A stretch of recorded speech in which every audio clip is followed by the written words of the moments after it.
How's everybody doing tonight?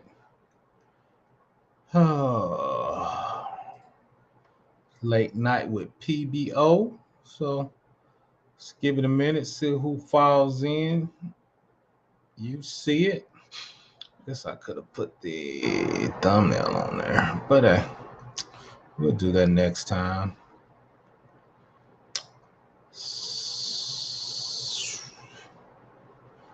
So, long story short, one of my subs asked me to do this. So, about to get into it. Just checking my phone to make sure I did it right. Let's see. Once again, hopefully everybody's having a good Tuesday. Guess we're gonna get started. So let a few people roll in.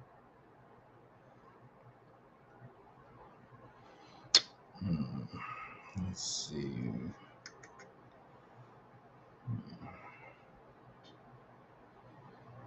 Once again, you know how we do it. If you got any tech questions or cybersecurity questions, just put them in the box.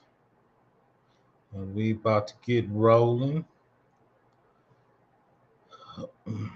Then, like I said, we could jump back and forth or see how it is if you came in and got a few questions. That was a little weird. So once again, get started. Somebody asked me, how do you do a risk assessment on smaller companies, smaller timelines, non-sensitive data? So once again, that's what we'll do. And if people catch the replay, that's all good too. Once again, if you got any questions, just put them in the chat, and tech or cybersecurity, we can go at it. So we're gonna once again walk down, and the one of the first things I start with, and everybody starts with if you're doing risk assessment, is you see it on there. What is the proper data classification for that, right? So this is pretty standard: public, internal only, confidential, or restricted. Right, so you see it right there. Public is, it's a little fuzzy. Data that may be freely disclosed to the public. Internal only, internal data not meant for public disclosure. Confidential, sensitive data that, if compromised, could negatively affect operations. And restricted, highly sensitive corporate data that, if compromised, could put the company at organizational, financial, or legal risks, right? So you see it: IP, credit card information, social security number, or protected health information, right? Then confidential is contract with vendors, employee reviews, etc. Turner only, sales playbook, organization, battle cards, and public marketing, contact information, and price lists. So once again, so we're going to do a risk assessment of a small vendor coming into a small company. So once again, those are data classification. Your data classification is going to tell you what level of security it is and what level of risk do you want to take for your company. What's up? I'm glad you could join me. So once again, we just talking about risk assessment for a small company. Somebody reached out and asked me to actually do this, so I said I'll just run a video on how I would actually do it in real life. So once again, the first thing we started with is data classification. See, procurement. Of course, procurement is going to buy some. So when you buy some, it could be tech, on-prem, in the cloud, or API. But the first thing is, what type of information is it? Is it public, internal only, confidential, or restricted? Right. So for this example, we're going to talk about something pretty much public, that we're going to talk about buying a SaaS product and Just kind of go through those steps. Once again, if you got any technology or cybersecurity questions, just drop them in the box. So once again, we're going to start off with classification of the data. A lot of times you're going to work with the business owner and they're going to help you. Okay, what type of data is it? Public, internal, confidential, restricted. A lot of people know I used to work for Department of Revenue, so I always deal with IP, credit card information, social security number. FTI is federal tax information. You see right here, PHI is protected health information. That's at the top in the red. So let's talk about the impact of those types of data and how do you classify them. So once again, procurement, data classification, confidential, integrity, and availability. All right. FIPS 199 talks about impact of data. That's what you use. Loss of confidentiality is the unauthorized disclosure of information. Integrity, loss of integrity is the unauthorized modification or destruction of information. Loss of availability is disruption or access to use or use of information or information systems, right? So those are the three categories. Once again, that's FIPS 199. Most people know I do a lot of federal work, a lot of federal compliance. So that's why I do my videos on. And two is when you start working in GRC or in security, you want to know these federal compliance, federal checks, because those guys get paid big money. Booz Allen, all those guys, right? So somebody's got to figure out what those federal requirements is. So that's kind of what we're touching on. Once again, we're going to walk through how would you do a risk assessment of a small SAAS company coming in. We saw it in there. It's going to be public, non-sensitive information. What does a risk assessment look like for a small company? And how do you document it so the auditors come in? I appreciate you, Helmut Charlie. Helmut, donate to the barbecue fund, $13.99. Appreciate it. Salute. Definitely one of the day ones. So once again, FIPS 199 impact. What's up, Excel? Hit the like. So we talked about loss of confidentiality, loss of integrity, and loss of availability. Let's go to the next piece. Potential impact, right? So you got the FIPS 99. So if somebody hits you, right, what's the low, medium, high of that? Then the other part of that is what's the impact, all right? So you can have high risk and low impact, or you can have low risk and low impact. You get nervous when you have high risk and high impact, but what is the impact if something happens, right? Once again, that's the FIPS 199. What's the impact? Potential impact of low, the loss of confidential integrity could be expected to have limited adverse effect on the organization. Moderate, if the loss of the CIA could be expected to have a serious adverse effect on an organization, operation, assets, or individual. A serious adverse effect means, for example, loss of the CIA cause a significant degradation in the mission capability to the extent and duration that the organization is able to perform a primary function. High as you got the loss of all those could be expected to have a severe catastrophic adverse effect, organization, asset, or individual, right? We always go with the nuclear power plant or the electric grid, right? If that gets hit, we did an old video, I think it was 2008 when the grid went out in New York. The train stopped, people were climbing out of elevators, right? So the impact of an electric grid going down for a major city is definitely high, right? People could have been in a hospital. You could be on life support. How do you handle that, right? So that's where the impact comes in, right? So you got the risk, but is that risk for the impact low, moderate, or high? So a lot of times, and that's what we're going to talk about too. I keep saying when I'm gonna do my class, right? But in the class, once again, you talk about the risk, then the impact. Your boss, okay, if the risk is high but the impact is low, okay, we're good, right? But the risk is high and the impact is high, right? That's when you talk about now we got to put some money on it. What's our contingency plan? What's our disaster recovery plan? What's our COOP plan to move people, right? So that's kind of where that risk plus the impact comes in. Shout out to SL Pro. I appreciate you catching me on a replay. Salute. What's up? Chaos Rain, glad you could join me.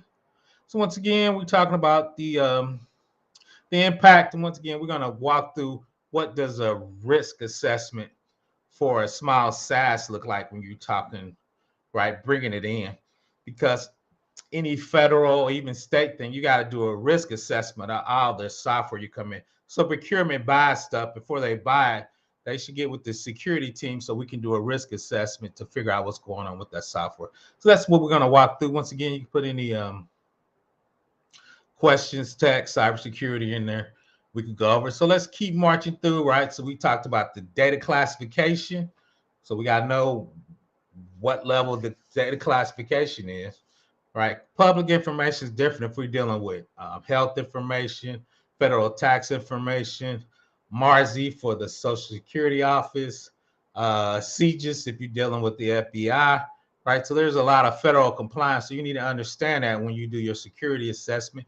And as we dig in, we're going to dig into that a little more also. So let me fire that up. Let's see. Come on, there we go. Okay, so that's showing up. So everybody know I'm a NIST guy, so I always bring it back to NIST, right? NIST 853, right? That's federal requirements for a federal system. I appreciate that, man. Shout out to the barbecue fund, even though PBO need to go and die in 2024. I appreciate y'all. I really appreciate it. Thanks. But let's get back in on that NIST. Everybody know I do federal work, so we always bring it back to NIST. So NIST, there's a SA, which stands for System Service and Acquisition. This is the requirement basically when you buy software, when you buy a service. This is the part of the NIST that you're going to look for, right? System and Service Acquisition Policy Procedure addresses the controls in the SA family that are implemented within the system organization. The risk management strategy is an important factor in establishing such policies and procedures to contribute to security, privacy, and assurance. So, so there's two things in there. When you deal with government, right? I do a ton of paperwork, right? I don't even really touch computers as much as I used to. I do a ton of paperwork. People pay me for that paperwork because when we get audited, if we don't pass the audit, we can't do business. We can't get federal tax information. You can't get stuff for the FBI if you're trying to arrest people for fingerprints and seeing if they're warrants, right? The federal government means you have to be in compliance with their security requirements to be able to do work with the federal government. So that's why it's important. That's why those guys get paid. And that's why you need that paperwork, because when auditors come in, they checking out paperwork, right? So the paperwork is what we're talking about. And remember, there's two things. You could be compliant and not secure, and you could be secure and not compliant, right? What we're talking about is compliance. So when the auditors come in, they're going to check the box to make sure our paperwork's right. That's separate than being a security architect to make sure everything's locked down, right? So when I do the review on the security architect, my job is, especially for the same company, is to make sure he has the paperwork. So when we get audited, that's actually showing his work, that he's compliant with the paperwork for his security from a security architect. I'm talking from GRCs, right? Governance risk is compliance to make sure governance, the management is governing what the security architects do, what procurement buys, right, as a security program. What does that mean? A whole bunch of paperwork. That's really what it means. A whole bunch of paperwork. Let's see what my man said. I'm under the weather, but I'm here. I'm glad you're here too. I'm in Indiana, man. It's like it's 30 degrees in Indiana, so I'm over here shivering. So I'm kind of, I ain't gonna say under the weather, but I'm struggling with this cold weather coming. I hope you feel better, casual economy. So let's keep rolling. So once again, we're doing GRC. We're talking about what do you need, and two, a lot of times they go hand in hand. A lot of architects, they're like, well, what is the federal compliance? NIST 853 is the security requirements the architect has to build. If we're in the cloud on-prem, it's got to be encrypted. It's got to be FIPS. It's got to be 3-tier, right? All that stuff is in the NIST 853 FIPS 199, FIPS, I'm sorry, NIST 837 is risk assessment and risk management. So it tells them the requirements that they need to put in for the security. So let's keep rolling. This is what we just did. In the acquisition, you see -4. What's the process control in there? I just put in the red. Security categorization or classification level of the system and the degree which the organization depends on the capabilities. That's what we talked about before, right? When we were talking about classification and the impact. So that control goes back to what we were talking about with, once again, the classification and the impact. Right, so that's where, once again, the senior GRC person is going to get the categorization, get the impact level, write that up for risk management to give to the CISO, to give to the CIO, right, for paperwork. Let's keep rolling. So that's where we got the requirements. So we're going to talk about procurement. The first part of procurement is, and we're going to look at this, we're going to look at SurveyMonkey. So, but at the high level is, when you buy a service, SAAS on-prem, they're contracts. So what this is just, okay, create a contract, review a contract, contract approval, contract execution, and contract performance. Their security language should be in every contract to know what we're required to do, and if we're getting into an agreement, even if it with AWS, Azure, they have security language in there to figure out what we agree on. Right, so that's part of cybersecurity. A lot of people don't talk about. So we're just gonna touch on it. That's part of my job. I'm gonna interview a couple privacy attorneys. That's a new hot thing, and we go over what we're going to talk about now. Indemnification. If we get hacked, who's responsible? If I get them hacked, what's my? They call it super cap. What's the maximum I could pay? Is that 20 million, 30 million, 50 million? Right, security with legals has to figure that out, right? Because once again, we're showing the risk of what's the impact of what we might get hacked, and the part of that is what's the dollar amount of that. It's where I've been in rooms where they talk about $100 million cybersecurity, right? Indemnification, right? So those numbers get pretty big, and you as a GRC and a cybersecurity person should be able to converse with legal at a high level when you get there. So there it is, system and service acquisition that are implemented with the risk management important factor in establishing such policies and procedure. Policy procedure contribute to security and privacy assurance. That's the part I was looking at. S4, we got to have contract language. That's what we're just looking at. What is the contract language? What is the security and privacy functional requirements? What's the strength of the mechanism? Security and privacy assurance. Controls needed to satisfy security and privacy requirements. What's the documentation for that? Right. I'm not going to delve deep into that, but I'm touching in that once again. When you procure software, when you buy on-prem or off-prem, if you're buying Oracle on-prem or now they want Oracle in cloud, we need to agree on what that security language is. And we're going to look at, once again, we're going to go through SurveyMonkey and figure out if you brought that in, what would you review and how would you write that up? And once again, how would you write a risk assessment of that will pass an audit? So really that's what we're talking about. But once again, you should have contract language in your contracts, security language that both of y'all agree upon, your vendor and who are you buying it from.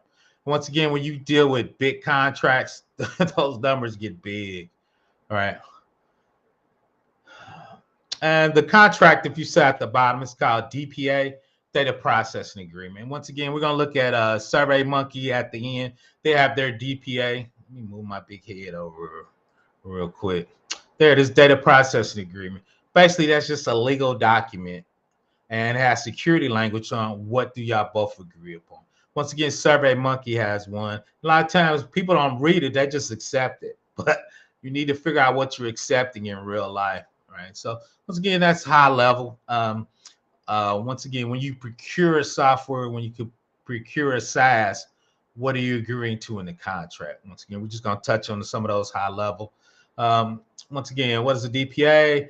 Data processing agreement between a data controller company, data processor, the third party provider. It regulates any personal data processing. DPA also called a GDPR data processing agreement. That's the weird thing. All the DPAs I've been reading in the last 3 or 4 months, they have GDPR in it. And I'm like, dude, we're in the United States and not Europe. So once again, you got to make sure you're not agreeing to some European stuff, even though all our data is in the United States because we're in this. But once again, we're just touching on those contracts and what they look like so you can become accustomed to them. Right? Let's see. Good morning.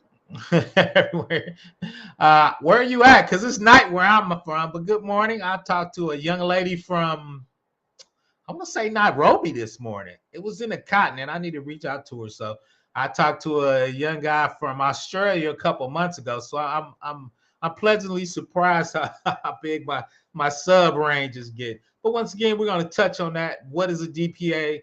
Just how to agree it. As a cybersecurity, shout out to the UK. Shout out to the UK. So from a data processing agreement, once again, that's a contract between you and the vendor. What are you agreeing to? And two, you should have security language in there. And we're going to look at SurveyMonkey. They have a DPA. They had some security language in there. So we're going to kind of walk through what I would look for, what I would push back, what I push up to the attorneys. Some of that stuff, that's attorney language, right? So I think we're going to look at their indemnification, right? So if they get us hacked, they need to indemnify us that, hey, you were responsible. Whoever got hacked, if it's us or we could be doing business, and you've seen it all the time. Your third-party vendor could get you hacked that cause you to get your customers hacked. Your customer's going to sue us. We're like, it's not our fault. You got to go see SurveyMonkey. So SurveyMonkey's got to indemnify us when it's not our responsibility, right? That's like, what's up, Josh? So once again, that's a high level. I know a lot of people don't talk about contracts in cybersecurity. That's a different lane, different part of GRC, right? But let's keep rolling. Like I said, somebody wanted me to do a risk assessment. And once again, I read a ton of contracts, something I never thought I would do when I became a programmer. So once again, why are they needed? Third-party processors comply with data privacy laws, third-party unlawful data practices. Technically, you aren't legally obligated to use a DPA. However, the document includes clauses. These legal agreements also help set proper customer expectation about how your company handles their personal information. Right? So both sides is, are you secure or are they secure? And that's where the risk assessment comes from. A lot of information you can get from the DPA. Right, so let's keep rolling. Open source, one of my favorite things. So I always look from a cybersecurity perspective is, can you use open source? Yes, you can, right? But there's a couple small caveats. Remember, we're talking about federal work. It's not three dudes in a garage, right? I worked for DOD. I worked for the Department of Revenue. I worked with the IRS. I worked with AWS. I worked with Azure. Talking about contracts, open source, when you can use them and when you cannot. So let's, and don't get me wrong, I love open source. We just got to use it appropriately. So the big thing with open source, once again, this is the NIST. Once again, software acquisition 22. Contract relationships can be included in the software, open source software value-added vendor. Basically, what that says is if you use an open source, what's up, Ty? If you use an open source, you got to buy support. Most vendors, Red Hat, I'm a Spring Hibernate Java guy. Most of those guys sell support. Why would you buy support for open source? If there's a security bug, if you don't have a contract, you got to wait till they give that fix to the community. I'm on a federal contract working on DOD. We need that stuff fixed in a week or 2 weeks, ASAP. And that's one thing. I think they hold those patches so you can pay for them even in open source. That's how they make money. So a lot of government contractors say if you use an open source, once again, Java, Oracle's trying to charge for it anyway. Oracle has Java. Once again, I'm a Java open source guy. Spring, Hibernate. They all have paid support. So basically, you just got to have paid support because once again, if there's a breach, patch that needs to get it, paid support usually get it first. And the other one, you might get it 6 weeks later. So from a federal contract, there you just got to have paid support for open source. Not a huge thing, unless you can patch it yourself. If you see up there, if you're in-house support by developing customized patches, that's risky because you could do a patch now, they could do another patch or upgrade. It's not compatible with the patch you put in to fix it, right? So that's why we just say just get paid support, and you're in there. I call it open source patch Tuesday. You're in their ecosystem, and you can get the handle. So that's one thing I asked the vendor: are you using open source? Oh, do you have paid support? If you want our business, you're going to have to get paid support. But once again, I work for big companies, so we can put pressure on little vendors like that, right? So we need paid support, not a big deal. And two is what open source license are you using for your Linux or whatever. So these shows you kind of which one provides copyright protection. So they're using the Apache BSD. I ain't gonna get too into it, but just want you to be aware of open source has different licenses. Some of those let you fork them. Some of those let you use it. At the bottom, it shows you popular open source and free projects and which open source license they're using. So we like the Apache one. Apache's our favorite. Let's see. BSD's cool. I think we did an LPG V3. So, but usually we try to get an Apache license or something that kind of lets us do what we want to do with it, right? So once again, you need to figure out kind of what your organization runs with. And two is, what level of risk from open source are you willing to take, right? So that's another thing. Which open source license are you using? Then two is where you putting that service. Are you putting it in the cloud, no hassle, or are you dropping it in your on-prem? Right. So depending on where you're dropping it and your architecture and your security requirements, and we're going to talk about that that's an important part is where is this service going? Even if it's in a SaaS or in the cloud, right? Is their cloud touching your on-prem, or is their on-prem touching your cloud, right? So what's the communication channel right there? Is there a tunnel? Your tenant and my tenant, right? But tonight we're just talking about SurveyMonkey. It's a cloud API, and probably that's going to be touching your on-prem because those guys are going to be running that service from their web browser. That's touching their laptop, which is on their on-prem subnet or VLAN, right? So we're going to talk a little bit about architecture in your assessment and where it should go or where it should not go. And once again, what's the level of impact to where you calling from and where you pushing it? Right. Once again, if y'all got any questions, I know I'm rambling. Just put them in the box. If y'all need clarification, like PBO, give me a little more of that on-prem or that or that cloud hosting. Right. Once again, one of my users reached out and just asked me, how do you do a risk assessment for a small company? What does that mean? Right. So we just kind of going through the steps, and we're going to go through them at the end a little quick, just trying to put a bow on it. So we're going to keep rolling. So are you running it on their cloud or their prem, and where you running it in your cloud or on their prem? All right. If it's, you can have on cloud, you can have VPN tunnels, right? But once again, we talking about SurveyMonkey, so we're just going to call their cloud, put it in our browser, all right, and then talk about the risk of when you do that. Right there is a risk. So let's keep rolling. Once again, if y'all need clarification, just put them in the box. Appreciate y'all joining me tonight. So when you're talking about risk from installing software, using it, this is the OWASP top 10. This is from 2021. So we're talking about, once again, using SurveyMonkey. It's coming from a browser, right? That browser is going to be on our agency controlled laptops. We're not letting anybody bring their own laptop. So what I usually do, you see on the side, I usually talk about, okay, what's our top 4 risk as an organization, right, that I think we have covered, right? Ransomware, we know, is number 1. Everybody's getting tore up on ransomware. You got to pay the money, right? Phishing, that's usually click the button that drops the ransomware, right? Then I call insider threat is the people who's not cautious and hovering over URLs to make sure they're good, right? I ain't gonna call our users dumb. We're just gonna call them not sophisticated, right?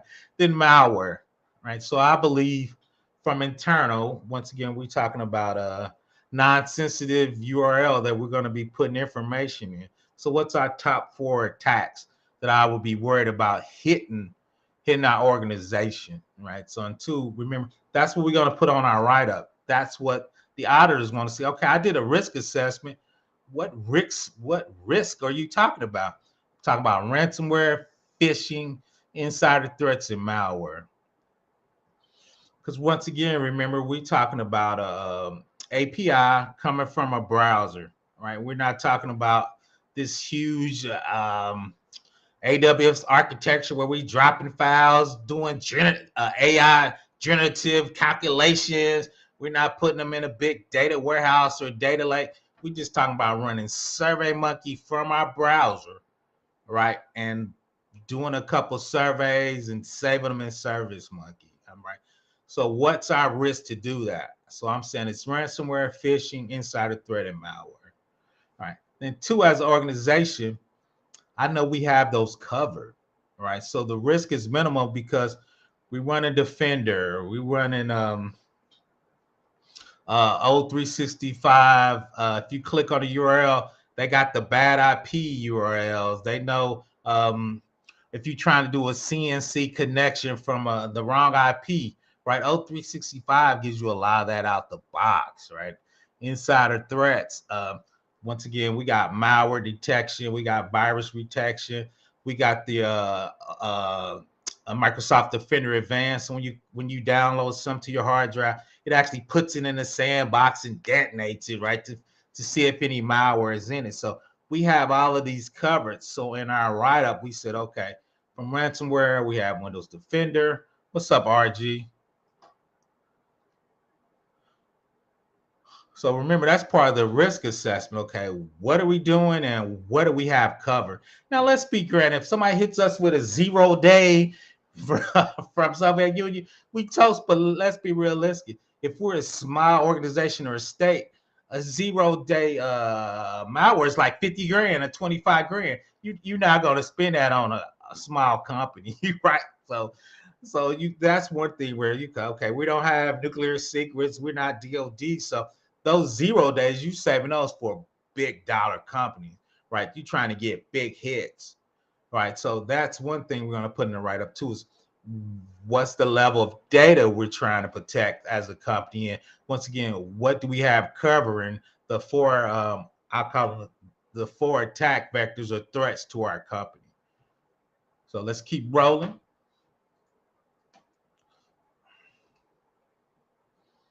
And this is just architecture I put out. That's a 3-tier architecture. If you look at the top, you see web tier, app tier, and database tier. All right. So if we were doing our company, if we were out in the cloud, we would have see that's East 1A and East 1B.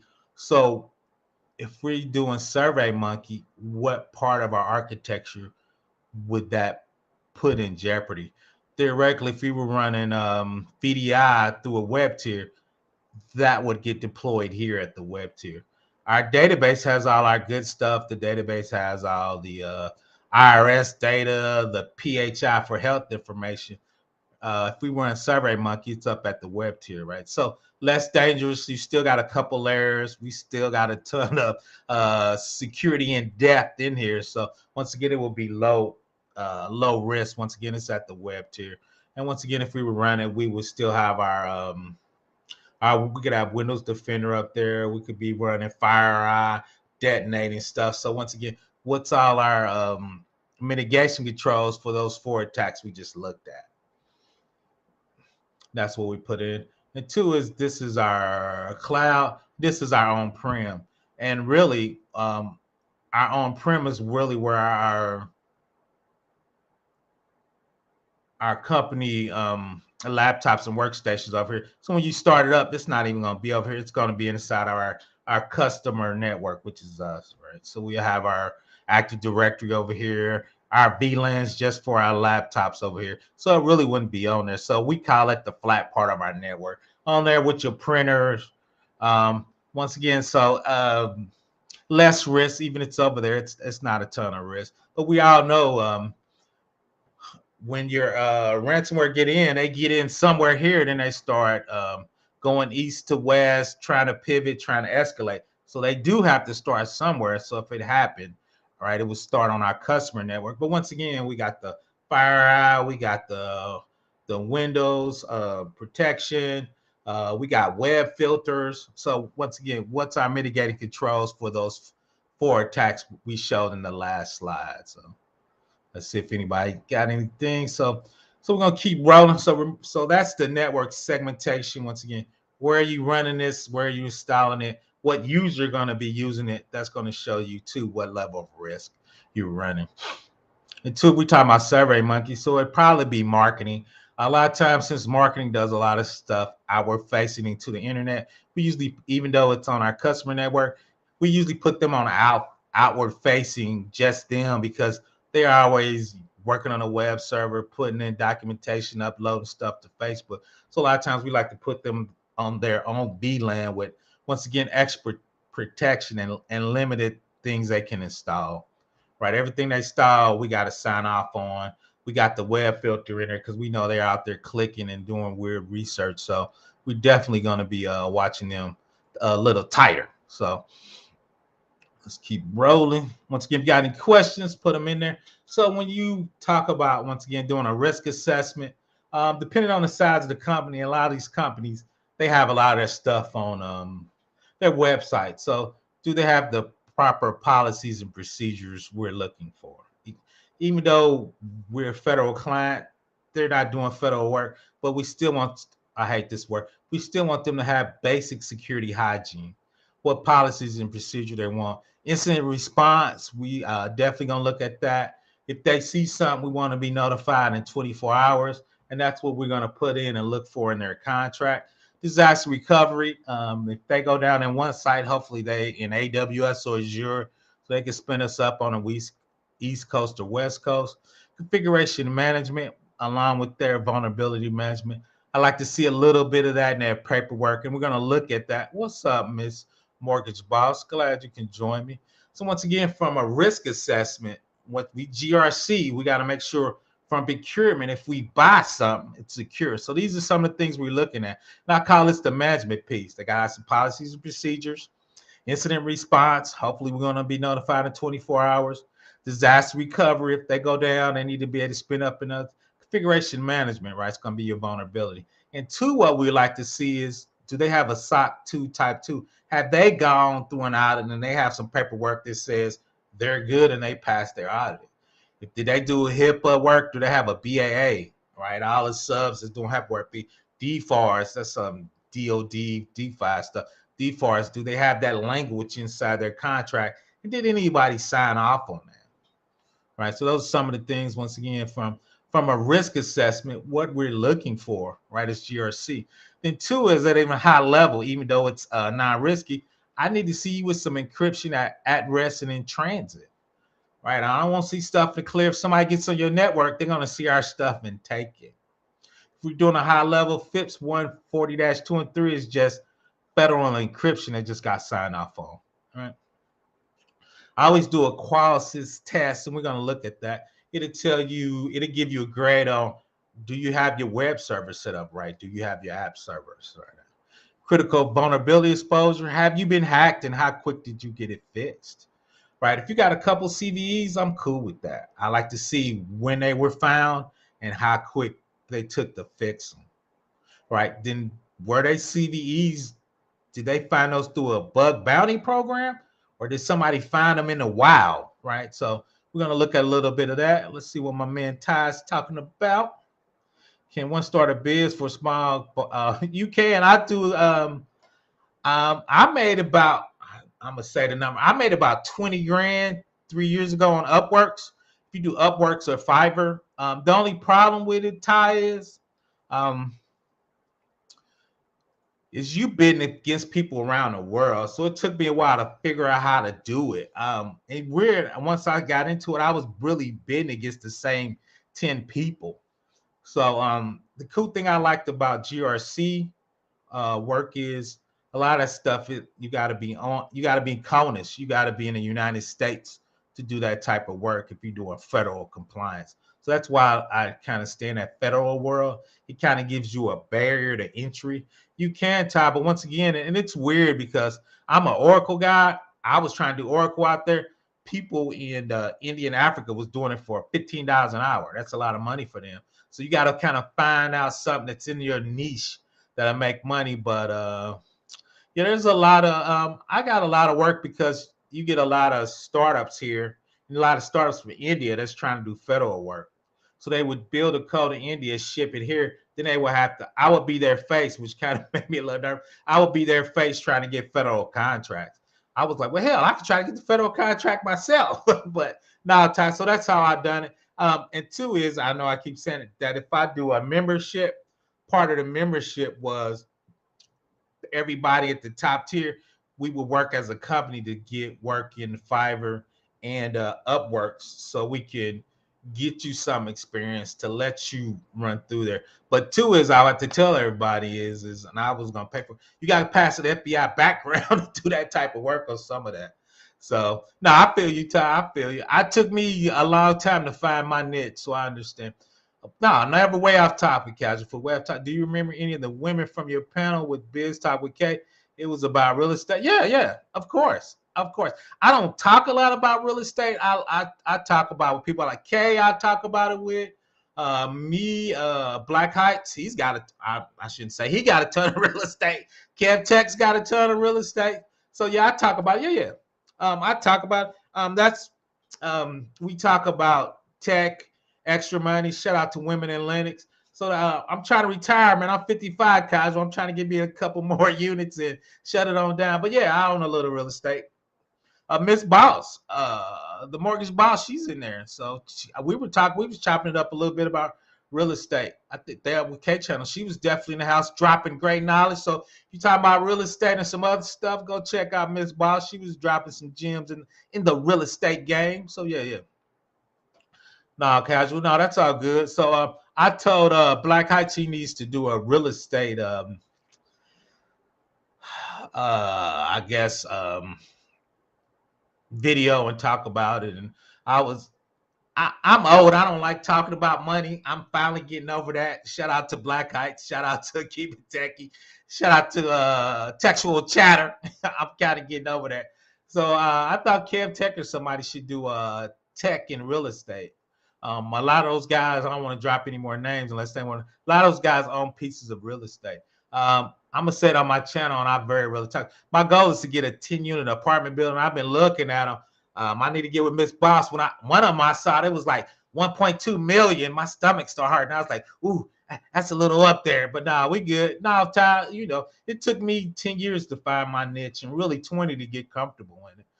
And probably every 4 or 5 years. And I'm gonna talk a little bit. I'm getting more into data privacy. I think GRC with data privacy, GDPR is hot, CCPA is hot. We're gonna look at that when we look at Service Monkey. They actually had that in their DPA. So let's see, Josh, how much oversight input does a cyber ops engineer do with the network design? It just depends, Josh. I've seen it go both ways. The reason I laugh is it depends on who has the most power. Me and the CTO almost got in a fist fight one time, so it just depends. A lot of times I see the network designer with the most power. The cyber ops engineer just validates what he did is okay, right? Because a lot of times they like, I'm designing a network. Now if you find a design and it's not meeting NIST, not meeting HIPAA, not meeting high trust, the cyber engineer says, okay, this design's cool, but you don't have encryption over here. Are we doing MFA? You don't have the proper length for your key. Josh, I've seen that, but it really depends on who has the most power. Most of the times when I see the power, the CTO is cool with his top network designer. A lot of times the CTO brings his top network architecture guy in there. And those guys just kind of like run over everybody. So your cyber ops engineer has to work with those two guys to get them signed off on. And the only reason they change it is you got to show federally or whatever you're trying to do from a compliance standpoint that he has findings and it's not appropriately designed. That's how I see it most times, Josh.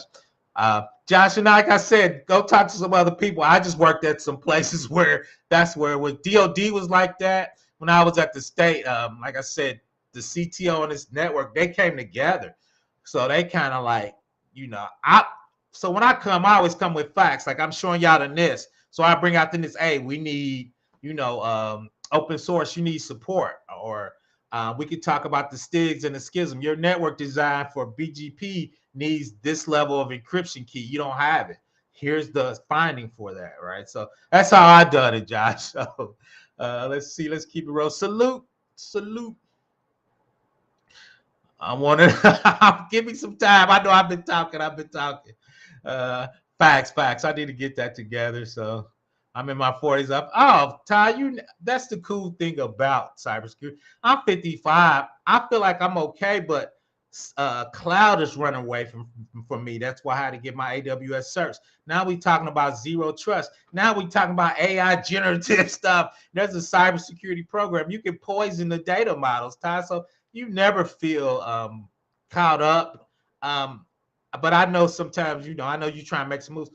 I make decent money, so I'm at the plateau where I'm climbing. I don't feel like I'm behind, but I don't feel like I'm ahead either, Ty, especially with that AI generative stuff. If you look at zero trust, which talks about lateral movement, especially when you're talking about inside Azure and AWS, I'm trying to get caught up on that. So I feel like I'm behind on there.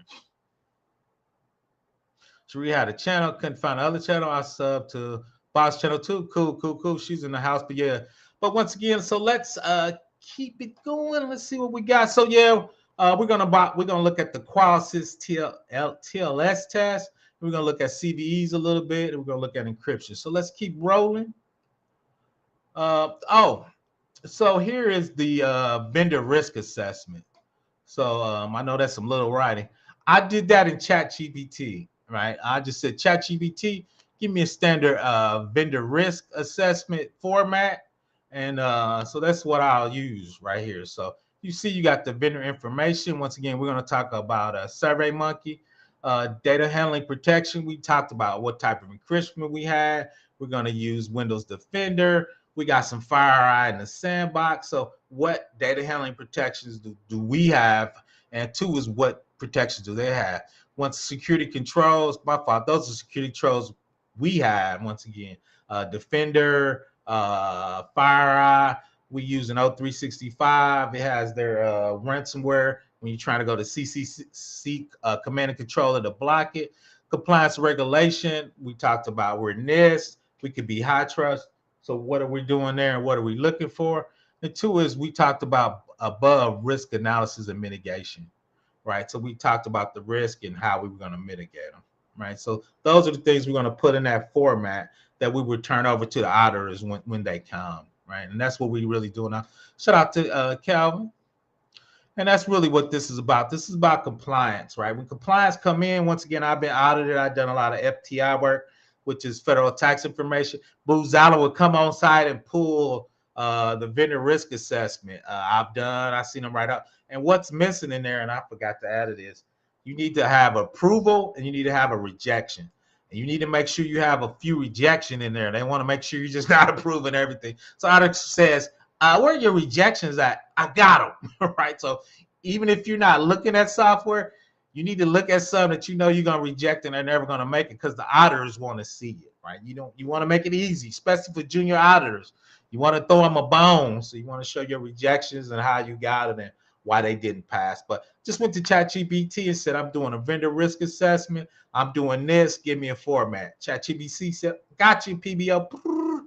And two, of course, I would change it to the vendor name, which would be SurveyMonkey, blah, blah, blah. But that's a good format of how that looked. And once again, that's what the auditor is going to want to look and see and go through and check out stuff. Remember, we were looking at the NIST service acquisition. Everything in that service acquisition is in this document, right? Contracts, what are you looking for? What's the risk, right? All those were in that NIST SA family control. So that's what we want to make sure we're hitting. Oh, is that it? Oh, let's go to, let's see.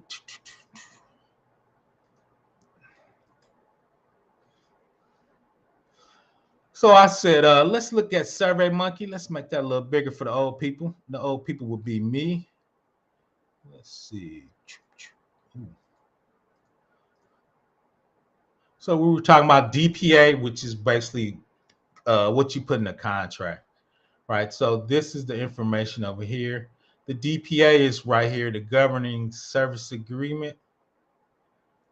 So what are your terms? We're not going to CCPA. We talked about that. If you got stuff in California, right? If you got customers in California, if you got customers in the EU, that's GDPR, right? If you don't have those not they don't apply to you, but you need to make sure those are known, right? Standard contract. What are you ordering? It's a SaaS. What kind of service you are? Is a subscription? Features, fees, right? So you and the legal team will look over this, right? And the reason why is we're going to jump through. This is the security piece. So remember, we looked in there. It says you got to have in the SA, you got to have security requirements in your contract. So this is the security piece, right? Physical security. They have SOC 2 accredited. They got 24 hours cameras, visiting logs, right? That's pretty standard stuff. Once again, SurveyMonkey, we're not putting anything in the in there from sensitive or high, right? We just talking about low stuff, public, maybe a little couple smidges sensitive. We're not putting any, once again, FTI in there. But once again, we're looking at the contract, right, which is the agreement between us and them, the security piece of that. So from a physical stuff, we know this is basic hygiene. They got a SOC, which is cool. It's accredited, so we can get paperwork for it. It's open 24/7. High security data processing facility, right? Because remember, if they get hacked or we get hacked, we might be in court. So we don't want to be negligent. We want to say these are the NIST things we did, and this is stuff we validated that they were doing in the contract. Really, this is what it's all about, right? When you talk about GRC, is you don't want the company to get sued or be negligent, right? So you want to make sure you covered in the contract to cover both of those, and that's what the risk assessment part is to do. Oh, come on, Calvin. Why you doing that, man? Actually, when it comes, we won a few. Well, we won one with Peg, man. It's gonna be a minute, man. A young guy got hurt. He got tackled. I don't know, Calvin, man. Why you being mean to me now? Shout out to Calvin. Definitely one of the day was. He know I'm a coach, man. He knows I'm a coach, man. So let's keep going on these DPA, data processing agreement, right? The contract between us. So we're looking at the security piece in there. So let's keep rolling. So we got the compliance. We got a ISO 2701 certification. That's cool. The SurveyMonkey Enterprise, we spend money now. It said it's HIPAA compliant. So we can ask for the paperwork to make sure they're HIPAA compliant. All right, so that's cool. They got some. We PCI. We in there. SurveyMonkey, Woofu, SurveyMonkey Applied Products carry a PCI data security, so we can take credit cards with it. So if we charge it, right? So that's the stuff. Now we got certifications and attestations that we could put in our risk assessment that says SurveyMonkey's good with this type of data. They're already certified from a third-party vendor. Right. So now we're looking. So if something happened to us, we said, hey, they got attestations, they got certifications. So we can sue whoever did their certifications if we did get and found it right. But from us, from a risk assessment, we're trying to cover the company and cover ourselves. Once again, the auditors like to see that. So at the end of that risk assessment, I put out my artifacts. So I would get a copy of their PCI certifications. Probably I would just note it and point to it, right? Their ISO certification. They got to link their HIPAA. I would add that to the risk assessment as artifacts stating why I believe they're okay to do this type of data. So let's keep rolling for things we were looking for. Access control. They got the VPN. They got the SSH. We got the multi-factor authentication.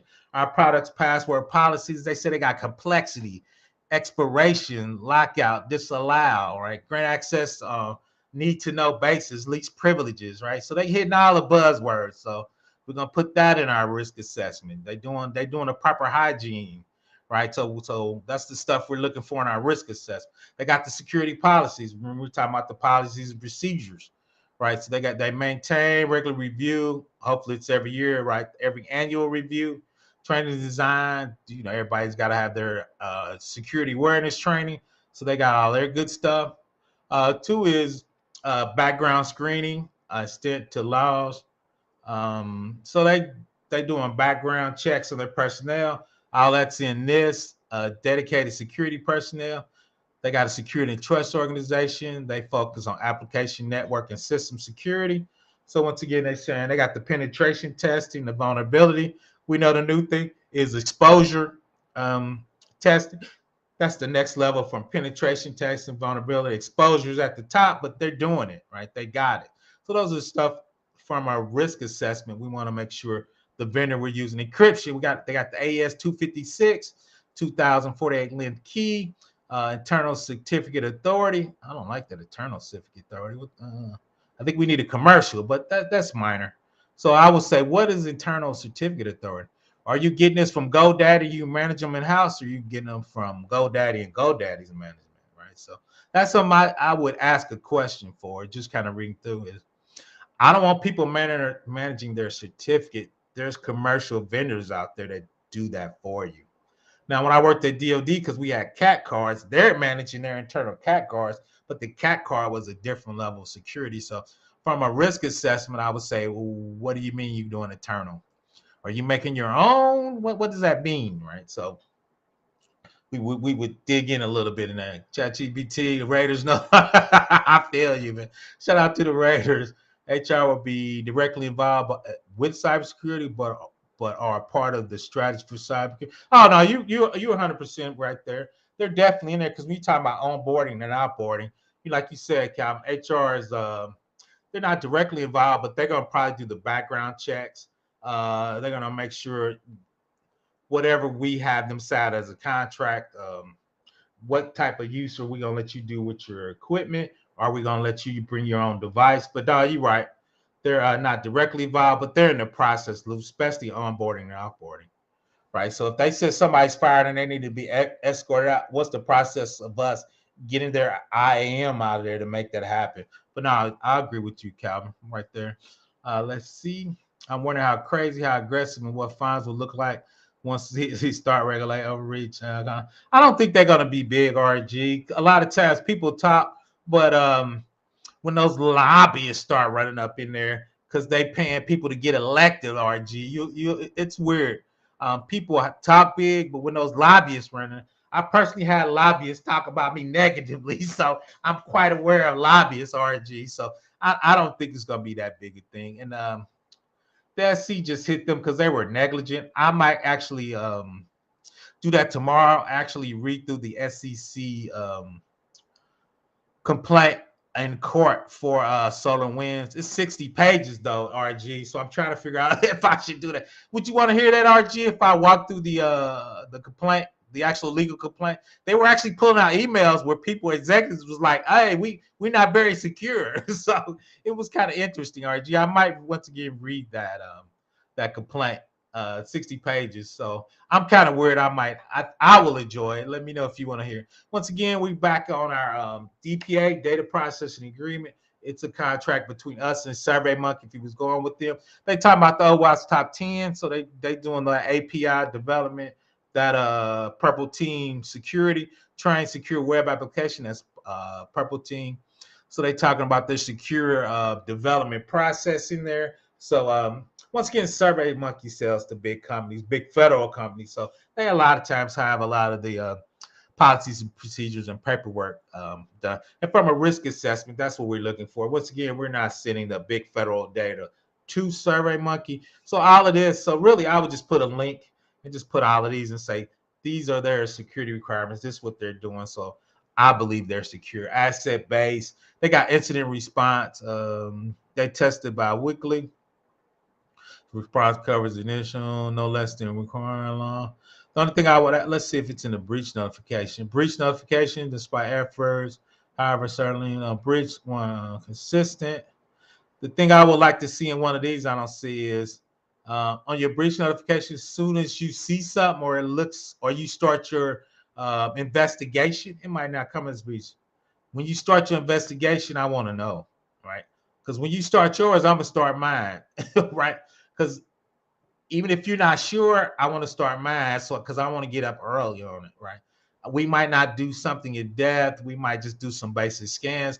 But if you start your breach notifications, even though I want to know within 24 hours, right? Business continuity, cool. So if their people don't have something in place, they got somewhere to go. So what's our responsibility? Keeping your data secure also required to maintain security. You should ensure sufficient security in your own system. We offer TLS to secure the transmission. Cool. They got logging and monitoring. So if something happens, we could go in the logs and hopefully figure out who, what, or how they got us. Was it China, Japan, Israel? Who got us? Who hacked us? So we need to be logging. So once again, so from a risk assessment, once again, that's their data processing agreement. That's what we look for to see if we were okay. Cool. So that's the things I would look at a high level. Once again, we're talking about not sensitive information, public information, smidgen information. So this is at a high level. What I write up, I showed you the vendor assessment, right? So these are the things I will put at the end of the vendor assessment as artifacts to show why I believe we're secure. The other things, once again, I would write back, and a lot of times these companies, they don't make changes, right? They want one size fit all, but I would say, can I get a 24-hour response time? Who should be notified? And two is, how long are you keeping those logs, right? I was surprised. I talked to a high bender. He was only keeping them for 6 months. I'm like, dude, back then, I think that it's a lot lower, but back then, the average hacker was on your network for a year and a half, but you're only keeping 60 days of logs, man. I need at least a couple years of logs, right? FTI says you need to keep 7. So once again, whatever classification, I need to check what level of logging retention do you need, and that's one thing we will put in the risk assessment. So let's see, we're almost done. Basic 2, privacy data. That's hot. So what are they talking about? Privacy, visitors, who's responsible, privacy notice if something happened, um, personal data, creator responded, quick link, who's my data controller. Data controller, if you're not, that's a GDPR term. So I would try to figure out, okay, are they using GDPR terms even though we in? And here's your security. It's probably gonna take us back. Okay, they transfer. Oh, so we have security statements, and I think we looked at those a minute ago. But so here's the security. Yep, that's what we were looking at. So let's see. I'm thinking. Oh, so let's look at. I talked about the QualSys SSL. So I usually take their user and say, okay, I ran this ahead of time. So if you see it there, they got all A+. So this goes to your website, and I'm going to show another one that's A's, and we're going to kind of go through it and look at it. So if you click on it, it's going to show what they passed and what the test was. So I usually run this, and once again, I add this to the risk assessment. Let's see. So it's showing. I probably should have did that earlier. Come on. Here, let's switch over to the other one.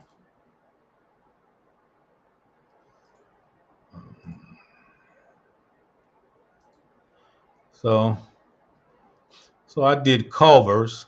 Culver's word is an A. Let's make sure I'm showing the right one. Let's make it a little bigger. So then I drilled down and say, why didn't they get an A+ like SurveyMonkey? So it shows size of the RSA, which is cool.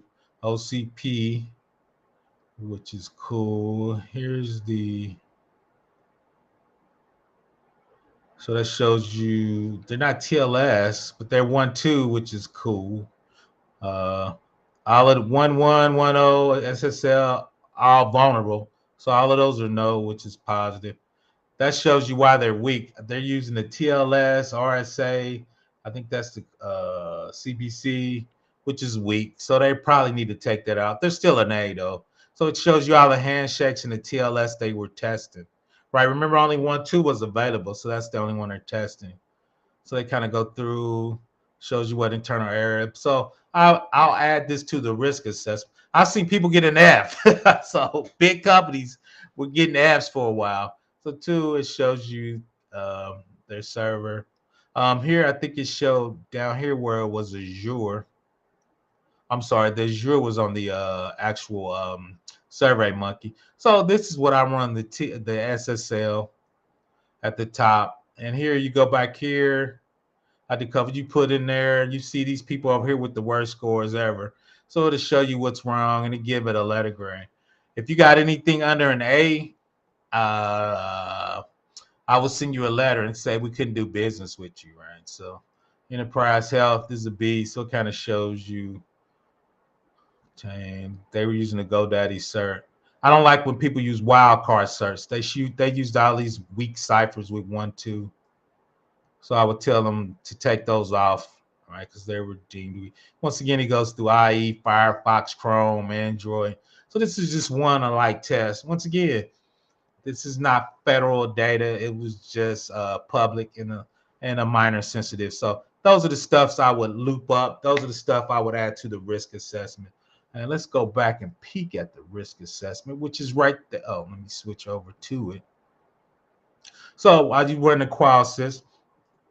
So let's look at the risk assessment again, which is right here. So all those things we looked at, we would just add to the back as appendices to our vendor risk assessment, right? So when the auditor looked, he said, okay, he looked at the risk. He showed where he had Windows Defender. He showed where he had FireEye. He showed where he was on O365 using the phishing module. Then on the back, what did we look at for the vendor, right? We looked at their DPA, which is their agreement. These are the things we look for. It has security requirements. What security requirements did that vendor have that makes us believe they're secure, right? They had the logging, they had the encryption, they had the vulnerability scanning, right? They had a security program, right? So that's what we want to show the auditors.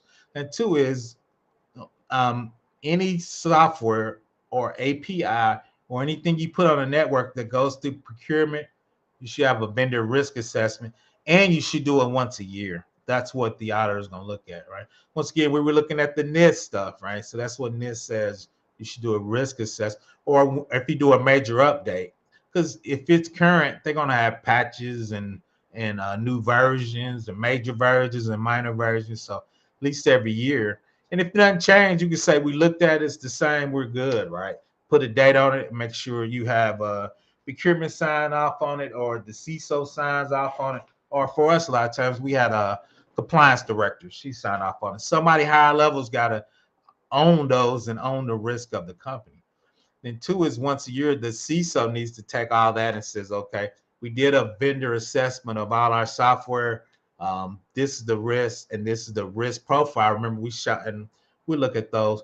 What's the impact, right? What's the risk and what's the impact of our risk assessment that we did on all our vendors? And that's really what it's about.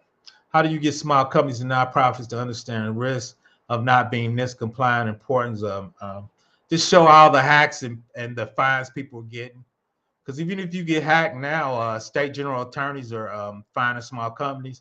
So if you got 100,000 records time $100, right?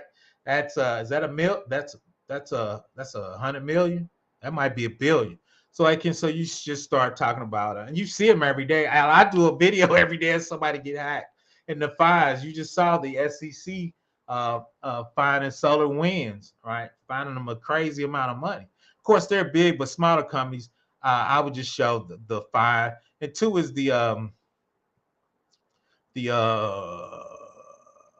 reputational risk of that. If you get hacked and it gets out there a lot of times, people are gonna go, I don't want to deal with smaller companies because they're not doing security right. I'm gonna use a bigger company. I'm gonna pay a little more, but I know once again I get credit monitoring. I like the bigger security of going with a risk company. So I would go to reputational risk.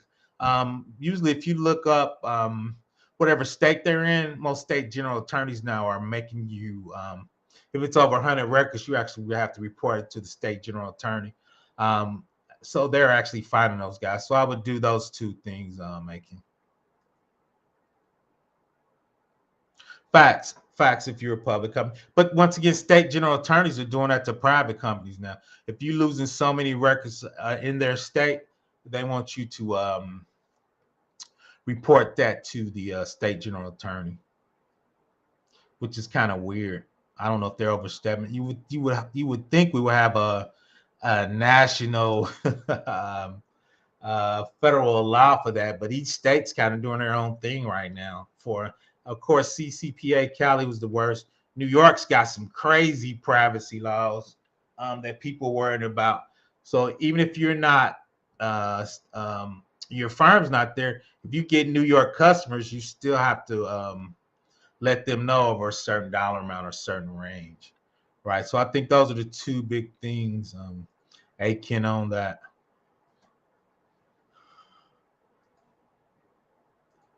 Yeah, we might bring that up real quick, RG, on those other states. The experience of losing money in their profit generator can't overcome their loss.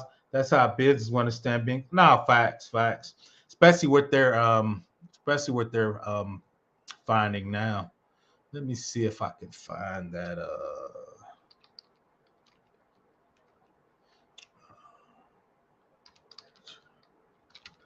Yeah, I did a video on that. Where the states were coming through with their own laws.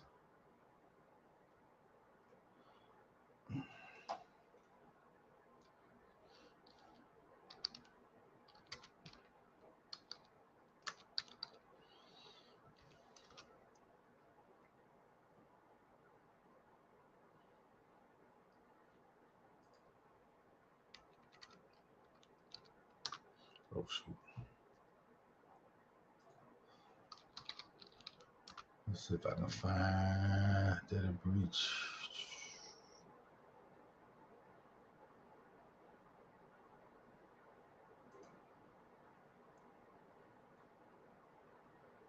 But yeah, that's becoming more prevalent, which I think is kind of weird. So let's see. Any more questions? Like I'll find that video. But yeah, I got a video where I talked about the different states. I did a CCP. I know. Yeah, but New York's got one. RG. I'm in Indiana. We just did ours. No, I take that back. Ours go in effect in 2024. New York has one. Everybody's trying to outdo everybody. So New York has a hard one. CCPA, the DMV, because they do a lot of federal work, they have their own kind of breach notification and breach law. So you got about 6 or 7. But once again, I found some document. It was like 10 or 15. And Indiana was one of them. Our breach notification was actually in the state chamber, and they were actually voting on it. So once again, RG, and like I said, I might look up a few of those. Which one is that? That's Cali. Let's see if New York. So and two is I think that's a hidden gem is understanding those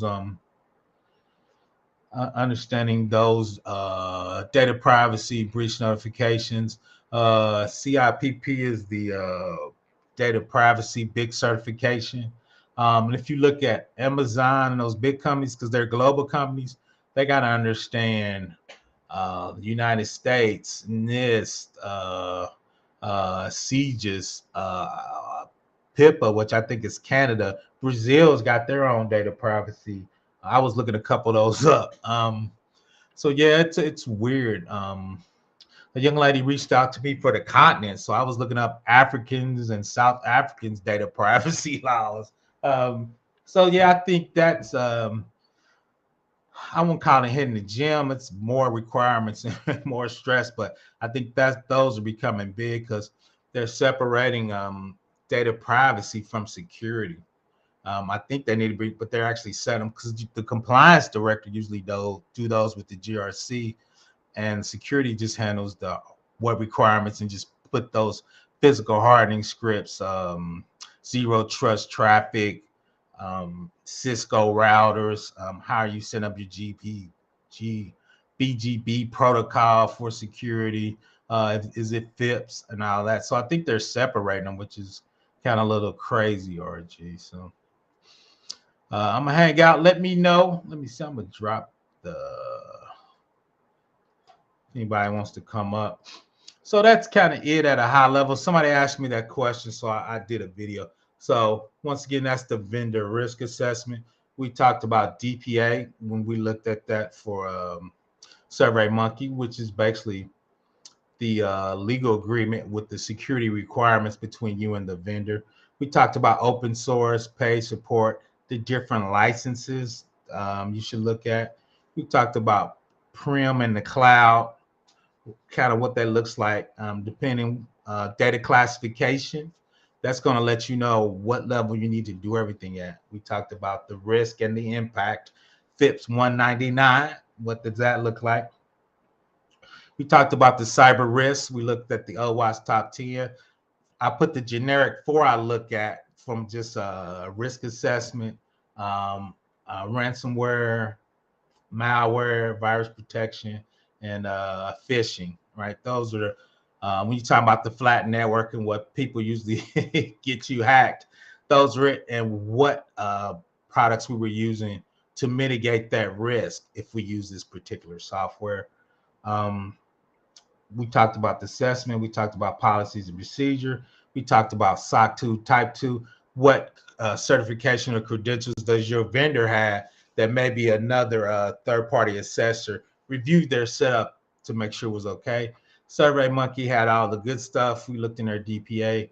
They showed all their security requirements that they were doing, right? So we taking their word at it. They said they had a SOC 2, meaning somebody reviewed it. So once again, we're going to put it in our vendor risk assessment and said, hey, they said they were good. We got their SOC 2 Type 2. So if we get hacked and they doing something they said they didn't do, right, we can sue them. So in their DPA, data processing agreement, we looked at some breach laws, some indemnification, super cap, what are they responsible for if they get us hacked, right? Sometimes it's unlimited. Sometimes it's 5 times revenue or 10 times revenue. Once again, though, we work with that with the legal, but we need to understand that from a GRC perspective, how the legal and the cybersecurity and GRC works together. So once again, I'm gonna hang out. You can come up or you can drop some more questions in there and we can talk about it. But once again, that's the vendor assessment. Of course, we would put SurveyMonkey up there, their location. They were ISO 27001, which was funny. So we could just kind of fill this in. Now the other stuff, right? We're gonna put an addendum with appendix, type it up. So when Booz Allen comes in and try to run over us, we're like, nope, we got that documentation. Here's our vendor assessments. We did them every year. Here's the ones we rejected. So you know we just not okay and all the software in here. And so that's how you handle an audit. And 2 is I keep saying I'm gonna do my top membership. Everybody in the membership would have to do a vendor risk assessment and actually present it to the group. Why? Because you have to do that a lot of times. Sometimes people challenge you. Well, yeah, it's a challenge. So I'm in a meeting. Sometimes they be like, why did you? Because the auditor is, why did you approve it? What was the risk? What was the things you found? Remember, we found that one thing in there. It was like, okay, how long are you keeping it? Or I forgot what we saw. It didn't look right. So I would type that up and send that to our legal. So these are the things we saw. These are the things management took, understand their risk, and they accepted it, or we did this to mitigate it, right? So that's what that risk is about. And you will get interviewed when you do an audit. So once again, I used to do a lot of IRS work. Booz Allen is their auditors. So they would come in and they were interviewed. I did the risk. So they interviewed me about how I did the risk assessment. Where is my approval or rejection? How often did they see it? Did the Cisco? They want us to have a CCB, which is a control board to go over each individual risk. So they want you to have the CISO in it and the business owner in it. Unless you're a big company, you're not gonna have all that. But once again, when you do those type of federal audits, those are the questions you ask, and those are peak times you get in the room. So when they approve it, the people approve it, you got to make sure you understand it, because in audits, they might ask them a question is, Why did you approve it? Did you see this risk? Did he explain the risk? So once a month, we would pull these up and meet with the business owner or the CISO, Chief Information Security Officer, and go over the risk so he understands it. So when he gets interviewed, he knows what questions to ask, or why I did something or why I did not do something. Right. So those are some of the basic understanding. So I hope everybody's ready for Hump Day, and I want to appreciate everybody. A couple people, let me hit them with the highlight. Not a big deal. They contribute to the barbecue fund, even though PBO got to go. PBO got to go to diet in 2024. Shout out to my man for the barbecue fund. I appreciate everybody for joining me. Y'all probably see it probably tomorrow or maybe Friday noon. I might go over the SEC Solar Wind 60 pages. I just got to walk through it and highlight it too. For me, I enjoy it because I learn a lot. A lot of times they highlight stuff in there that they thought was negligent from the SEC. So that's kind of how you learn. Oh, they think that's negligent. Oh, that's what we're doing. we need to switch it up, right? So that's a lot of times that's how you learn that and figure out what's going on. Let's see if anybody's dropping any more questions. Oh, let's see what my man Ty. Got a few questions for you and applying for these roles. That's cool. You can put them here. Or you can shoot me an email, whichever you want, Ty. You know, you got my anybody, professorblackops@gmail.com. Ty, tell you give me a couple days. I'll get back with you. If not, ping me on one of my videos. Hey, PBR, I sent you an email. My bad. Sometimes I'll be slacking. Let me know, Ty, if you want to email me or you want to ask them here. If you want to come up, either three of those is an option. I'm good with either one of those. But two is once again, we're talking about GRC. We're talking about compliance and passing an audit. Once again, if you go into Indeed and you type NIST, CGIS, that's FBI, HIPAA, all of those, you got to have a vendor risk assessment, right? So you need to understand this. So when you get those jobs or those interviews, those are things you need to be able to communicate to the interviewer that you're comfortable with doing. All right, that's a real big thing now is any software you buy, you have to do a risk assessment. So a lot of jobs I've been interviewing, so that's one of the interview questions is, can you review software internal and external? Why, yes, I can, right? So you need to get better comfortable with that. And two is, can you give me a process of how you would do that? What we just talked about, that's what I tell people in the interview, right? You need your DPA. We're talking about open source, on-prem and cloud. Classification is going to tell you what's your normal risk for a flat network. How are we going to type this up? When the auditors come in, what are they looking for? Remember, and I'll show it real quick. That's why I put the NIST stuff in here, because that's what the stuff they're looking for, right? When you're talking to auditors and interviewers, they want, okay, well, what are you doing? I'm doing this. This is in this. I know I need to have a contract with support on it for open source, right? I know I need to have a contract language. I need to have security language in our contract, right? Which was that DPA. So when they ask you, well, can you give us how did your process work? How was your program? Those are the stuff you drop in there. And that's the stuff they're looking for. We talked about the basis of a contract and the DPA, why you need them. We talked about classification levels. That's the kind of stuff they want to hear in an interview. We talked about fifth one, what's the impact? Low, moderate, or high, right? Then before that, right, what's the confidentiality of that? Right, the risk of it, the loss of it. And two is, that's the risk. What's the impact? If it's low, okay. If it's something's high, if something's low risk, but if it happens, it's high impact, right? So what's the standard and what do you do as a corporation, right? Those are actually business decisions in the end, but you got to lay it out for the business so they understand what they're actually agreeing to.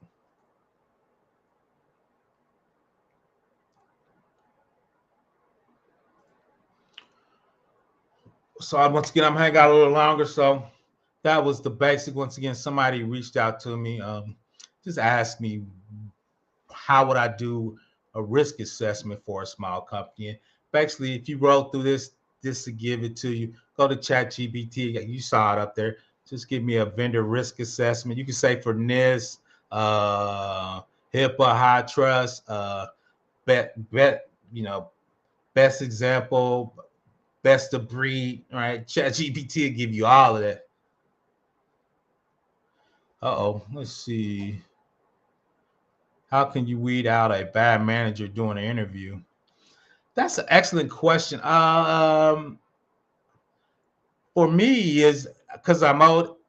I ask him his management style. If it comes out and he doesn't say it, but if it comes out as micromanaging, I'm too old for that. It comes out micromanaging, or a lot of times I see managers. When I go, the questions they ask me, that'll let me know how technically sound they are.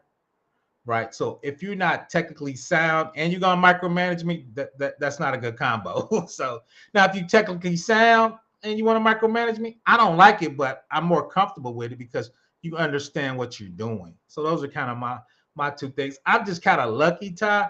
In my old age, people hire me because I'm there to help them. So I don't really have those problems as much as when I was younger. When I was younger, once again, I had a lot of managers that weren't technically sound, but they want to micromanage me. All right. So those are kind of it. I don't have that problem as much because I'm almost 60. So I'm 55 this year. So I don't have that problem as much time. But that's what I would look for. Kind of your management style. What are you trying to do? Are you moving? Do you have legacy equipment, but you trying to do some new compliance on the top of legacy equipment? That's not gonna work. All right, it's hard to do NIST. If you're doing mainframe type work, NIST talking about zero trust, and you using a mainframe, right? So some of that is how they're doing it. Are they a progressive organization? Right? Do they promote from within, or they just bringing in a lot of consultants? Bringing in consultants not bad if they're. When I was brought in as consult, my job was to train their staff, and I knew I wasn't going to be there long. Right? So those are the couple things I try to look for, Ty, in that.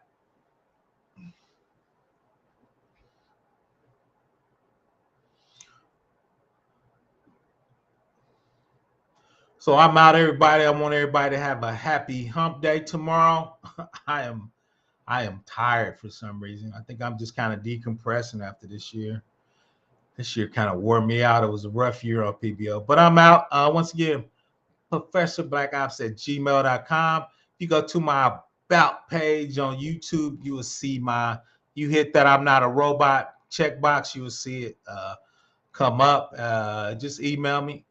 Since I taught, I was a teacher for 10 years at a community college. We used to have 48 hours to answer email. I have a manager, a part of our manager team that is that irks me. So yeah, I've been there. Luckily, and two is I'm just at a part now where I usually can just send that dude so much paperwork he'll leave me alone. So, but now that's definitely one of my issues, Todd, of micromanagement, especially when you're not technically sound. So you don't even know what you micromanage me with. Oh, true. Happy Halloween. Two, I bought a bunch of candy and no kids came by my house. You welcome, Todd. You can always reach out to me, man. Once again, professionalblackops@gmail.com. If you looking for a certain video, like I said, one of my other homies from Australia hit me up and he just asked me a question. So it's just something I wanted to do. And two is I'm gonna do a grading rubrics to kind of have a step-by-step spreadsheet to walk you through what you would do. What I talk to, I'm gonna put in the spreadsheet so look at the DPA, which is the agreement. Is it open source? Prim on cloud? What is the data classification? The data classification is going to let us know how deep we need to go. FIPS 199, what's the risk? What's the impact? So I'm going to put that on a checklist for a spreadsheet in the future. So I appreciate you. I wish you all well. That was Amazon exam PBL. Yeah, it's cool. I got 4, so I'm working actually on my CISSP. So I'm hopefully to take that at the end of next month. That's my goal, Aiken, is to get my CISP so I can get back on my Amazon. A lot of the senior remote jobs, the one I got, I interviewed for 3 people, and I actually got it. Before that, I had 4 interviews. It was more than 200 people. I made it to the last 4, but they wanted you to have a CISSP. That was actually a requirement because when you have so many people, they were using that as a cutoff for the interview. I just had so much experience it got me to the last, but I think I was equal with a couple people when they had the CISSP, so they picked them over me. So PBO got to get a CISSP. I'm mad because I took it 15 years ago and I missed it by 6. I should have took it right after that, but I got my security plus. But once again, when you're talking about senior remote jobs making over 100, over 125, they want you to have a CISSP. I think that's part of the cut list, right? We always talk about gatekeepers and how that works, right? So if that's the keeper I got to get, I know, hey, kid, I'm working on it. I'm working on it. The CISSP is taking on my time. And 2 is when I do the membership, I want to make sure I'm giving you the exact value. So I want to have 20 videos that I'm going to make. I'm going to do classes every week. You don't have to come, but we're going to do some online stuff. So when I do that membership, Aiken, I want to make sure I'm giving you value for that membership. So that's one thing. I'm going to do data privacy, GRC. I know a lot of y'all familiar with Simply Cyber, Gerald, the PhD. He did an intro class. That's good. I want to do the intermediate. So once you do yours, then like we talked about, we're actually going to, and we did that kind of today, take SurveyMonkey and actually do a vendor assessment, right? I did it. I need to make sure you do it to make sure you're comfortable. Then us as a group would just kind of walk through what you did or what you didn't do right? So that's how you learn. And 2 is you got to get comfortable presenting in front of people, right? 2, we talk about microaggressions of people, microaggressions of remote work. How do you handle that is being able to present what we learn and to be able to present it exactly and precisely. And 2 is that's why I always show you the NIST 800 families, because that's your receipts. That's the requirements of what we're doing in our risk assessment. So if somebody's challenge you or say something stupid with microaggressions, you'd be like, these are the NIST 800-53R5.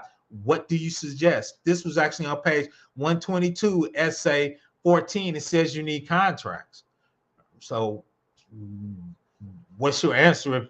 Are you going against NIST, or what are you using for your retort, or what you coming back with? Here's my receipts. This I'm doing the NIST 800-53. I'm doing sieges. I'm doing the STIGs for hardening on these, right?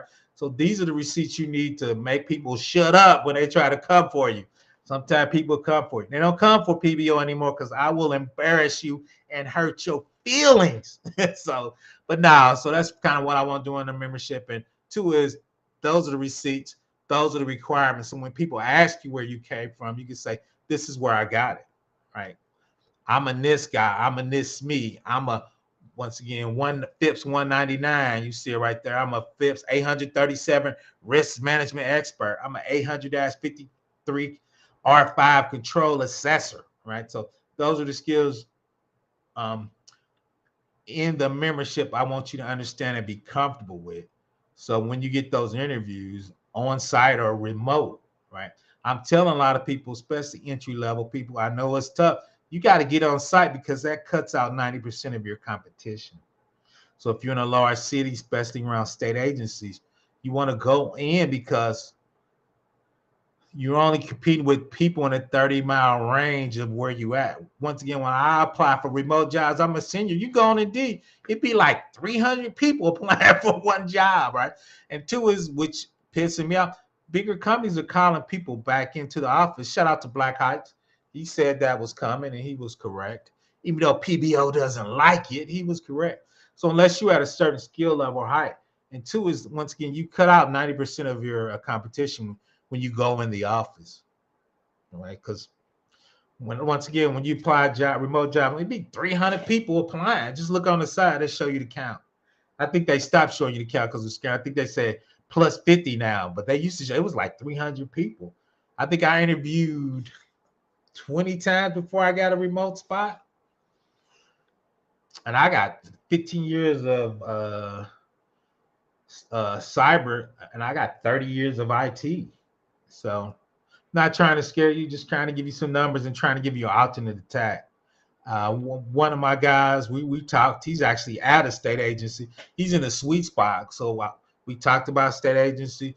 We talked about him doing IT auditing. He's auditing, go to IT audit. Then we talked about these are the big compliances that are in the state. Once again, I work for Department of Revenues, reporting to the IRS. Uh, Health is reporting to HSS, which is HIPAA and High Trust. Marcy's services, and I think SSI is Marzi 2.0. CJS is state police that reports to the FBI. So if you master 2 or 3 of those and you go to a state agency, you're going to kill it because you can move between a state agency, and usually they have an IT state agency. You can go to a smaller state agency, then move over to the IT part of the state agencies. And like I said, I'm in Indiana and I work for him. So that's how we work. So, and we had it once again, he reached out to me. We had a great conversation. So I think he's set up probably in the next probably 3 or 6 months. He's going to be, upgrading. He's probably going to get a $20,000 raise because he understands those compliances. He's going to get the CISA and the Security Plus, right? So those two, I think, it's going to put him in another stratosphere from a senior level position. Once again, though, he was already in auditing, just adding that IT and that GRC to his repertoire, and he needs to get a couple of certs to show that he's doing it. Everything else, we gotta hopefully, once again, Akin, we're gonna get in a membership so we can look at findings when you do an assessment, how to put them in spreadsheets, how to do pie charts to show your cat 1, 2, and 3, how to work with the individual teams to make sure they're fixing those. Me and Network Bruh, he's a network specialist.